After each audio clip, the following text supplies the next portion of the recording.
Assalamualaikum warahmatullahi wabarakatuh. Ketemu lagi dengan saya. Pada kesempatan kali ini saya akan membahas tentang yang namanya menu makan untuk para pejuang gangguan asam lambung, GERD dan juga anxiety. Saya akan membahasnya berdasarkan pengalaman pribadi dan juga sebatas pengetahuan yang saya ketahui saja, bukan sesuatu yang paling benar-benar benar. Karena memang para pejuang gangguan asam lambung, antara pejuang yang satu dengan pejuang yang lain itu pengalaman pribadinya bisa saja sama, bisa saja berbeda, atau bisa saja malah berlawanan. Jadi kali ini saya akan bercerita tentang pengalaman pribadi yang pernah saya alami dan juga sebatas yang saya tahu tentang menu makan. Gini, menu makan para pejuang gangguan asam lambung. Itu gini, awal-awal saya kena gangguan asam lambung itu beberapa orang menyarankan untuk saya mengonsumsi yang namanya bubur, yang namanya nasi lemes, nasi lembek, atau juga kalau di kampung saya namanya jenang baning. Tapi saya nggak tahu bahasa Indonesianya apa, tapi bahasa Jawanya seperti itu. Dan ketika saya mengonsumsi itu bubur, jenang yang lemes-lemes, itu justru kondisi saya juga lemes juga. Tetap lemes juga, tetap nggak nyaman juga, tetap gemeteran juga, keliengan juga. Saya nggak bisa menangkap perubahan pada kondisi saya ketika saya mengonsumsi makanan yang lemes-lemes, makanan bubur dan kawan-kawannya itu. Saya nggak bisa menangkap, saya nggak bisa merasakan perubahan pada kondisi saya. Dan yang saya rasakan itu jalan di tempat atau bahkan mundur. Singkat ceritanya, pada akhirnya saya pindah ke nasi normal. Nasi normal ada lauk, ada juga sayur. Dari ke bubur saya pindah ke nasi normal. Singkat ceritanya, ketika saya mengonsumsi itu atau menu makan saya ganti dengan itu, saya bisa merasakan perubahannya. Saya bisa menangkap perubahan demi perubahan, demi kemajuan itu saya bisa menangkapnya. Oh ya, walaupun tetap nggak sekali langsung sembuh, nggak juga. Tetap ada proses yang sangat panjang yang memang harus dilalui juga. Tapi ya itu tadi, saya bisa menangkap perubahan, saya bisa menangkap kemajuan ketika saya pindah dari nasi yang lembek atau bubur itu pindah ke nasi normal. Jadi dari situ saya menyarankan untuk teman-teman para pejuang gangguan asam lambung yang mungkin sekarang ini mengonsumsi bubur berhari-hari, berminggu-minggu, bahkan berbulan-bulan kondisinya masih gitu-gitu terus, gitu-gitu saja, kondisinya itu nggak ada perubahan, bahkan cenderung mundur, tambah lemes juga, tambah keliengan juga, tambah nggak nyaman, kehidupan semakin nggak nyata, semakin hampa. Saran saya adalah kita pindah dari bubur ke nasi normal. Tapi memang kunyahnya harus lembut, seenggaknya 30 kali, tapi kalau yang mau lebih keren adalah 40 kali. Tapi bagi teman-teman para pejuang gangguan asam lambung yang ketika mengonsumsi bubur, ketika mengonsumsi nasi yang lemes, nasi yang lembek dan kawan-kawannya itu, kok kondisinya semakin membaik, kok kondisinya semakin sehat, semakin mendekati dengan sembuh, ya monggo teman-teman lanjutkan.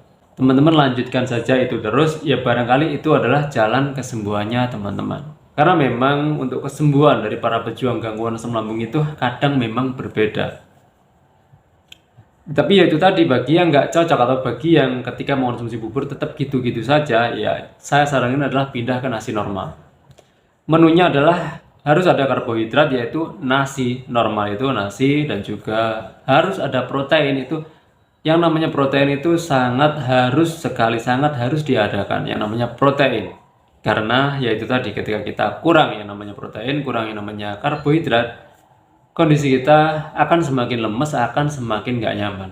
Jadi memang yang namanya karbohidrat, yang namanya protein itu harus sangat diadakan. Setiap hari sangat harus kita usahakan untuk ada protein dan juga karbohidrat. Dan tentunya serat dari sayur juga harus ada.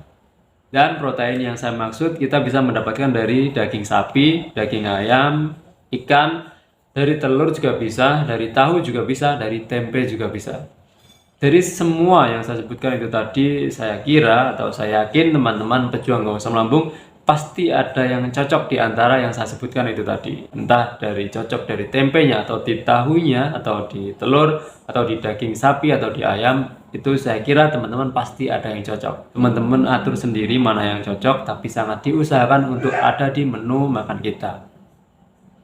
Dan porsinya juga harus cukup, porsinya nggak boleh kesedikitan, nggak boleh kebanyakan juga. Kalau kesedikitan ya tentunya kita akan kurang, kita akan lemes-lemes juga kalau kurang. Tapi kalau kebanyakan ya akan nggak nyaman juga, kita akan mengalami begah dan sendawa dan macam-macamnya.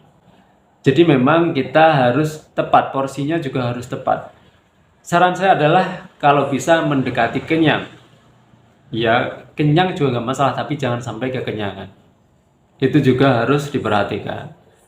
Menu makan mungkin kedengarannya bagi sebagian pejuang asam lambung, kedengarannya mungkin sepele, kedengarannya sederhana doang, kedengarannya gitu doang, pada akhirnya menyepelekan, pada akhirnya mengabaikan, pada akhirnya bodoh amat dengan yang namanya pola makan. Ya, tentu saja ketika kita menyepelekan, ketika meremehkan pola makan, ketika mengabaikan, ketika bodoh amat dengan pola makan, ya kita akan repot sendiri. Kita akan lebih sulit untuk mencapai sembuh dari gangguan asam lambung dan juga anxiety itu. Jadi yang namanya menu makan itu memang sangat harus diperhatikan. Karena gini, ketika pejuang asam lambung, sehebat apapun pejuang asam lambung mengontrol atau menerapkan pola pikir dengan benar, sehebat apapun pejuang asam lambung menerapkan pola hidup dengan benar, tapi ketika menu makannya masih berantakan, menu makannya masih kacau, saya kira itu akan sulit juga. Saya kira akan repot juga untuk mencapai sembuh dari gangguan asam lambung. Jadi memang menu makan harus sangat super diperhatikan sekali. Jadi saya kira itu sekali lagi bagi teman-teman yang sudah terlanjur cocok, sudah terlanjur nyaman ketika mengonsumsi bubur, kondisi semakin baik, monggo teman-teman lanjutkan. Tapi bagi teman-teman yang kondisinya gitu-gitu saja, yuk kita pindah dari bubur pindah ke nasi normal, tapi kita mengunyahnya harus sampai lembut. Jadi saya kira itu, semoga video singkat ini bermanfaat. Selalu ingat satu hal, selalu bersyukur pada kondisi bagaimanapun kita saat ini. Assalamualaikum warahmatullahi wabarakatuh.